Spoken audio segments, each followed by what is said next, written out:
बघा मी अशा ठिकाणी उभा आहे, माझ्या गावात आहे. हा आमचा गाव बघा, इकडे मागे घराची काही छप्र दिसतील कदाचित मोबाईलमध्ये. हा इकडे आम्ही ह्याला दारा म्हणतो. दारा म्हणजे दरवाजे आहेत तिथे, एक दोन दगड आहेत मोठे, त्याच्यावरती कोल्हापूरची बाउंड्री सुरू होती. पलीकडे गेले की सिंधुदुर्गची सीमा आणि आम्ही रत्नागिरीची सीमा, म्हणजे आम्ही रत्नागिरीत राहतो. तर अशा 3 सीमेच्या 3 जिल्ह्यांच्या मध्ये असणारं आमचं गाव प्रकल्पामुळे पाण्यामध्ये जाणार आहे. फक्त पाण्याची आम्हाला काहीही कमी नाही. 12 महिने हा धबधबा आमचा वाहत असतो. पाणी अमाप आहे आमच्या गावामध्ये. खालच्या गावांमध्ये पण पाणी आहे, माहीत नाही. आता पाण्याखाली जाणार असा विचार केला तरी बेकार वाटतं, खूप बेकार. तो गावात राहणारा माणूस समजू शकतो की त्याचं गावचं काय कनेक्शन आहे, काय किती मातीशी जोडला गेलेला असतो माणूस. आम्ही अजून पण शेती करतो, तर मातीशी नाळ आमची कायमच आहे. दुसरी गोष्ट, हा इथे घाट मंजूर झाला होता बघा. इथे हा डोंगर आहे ना, घाट मंजूर, जो आता आमचा सद्यस्थितीमध्ये घाट ॲक्टिव्ह आहे, अनुस्कोरा घाट.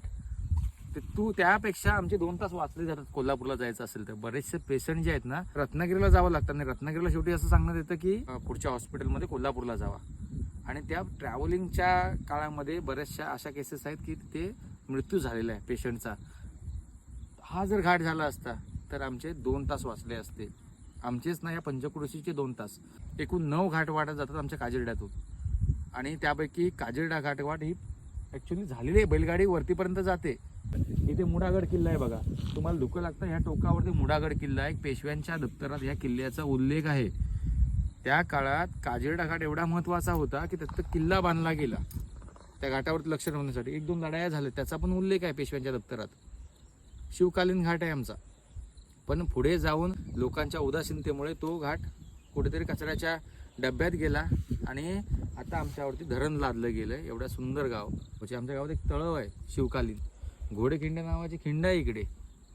तर ऐतिहासिक महत्त्व आहे, त्याचा उल्लेख पण असं नाही की बाबा कोण पूर्वज सांगतात किंवा जुन्या पिढ्या सांगतात म्हणून आम्ही बोलतोय.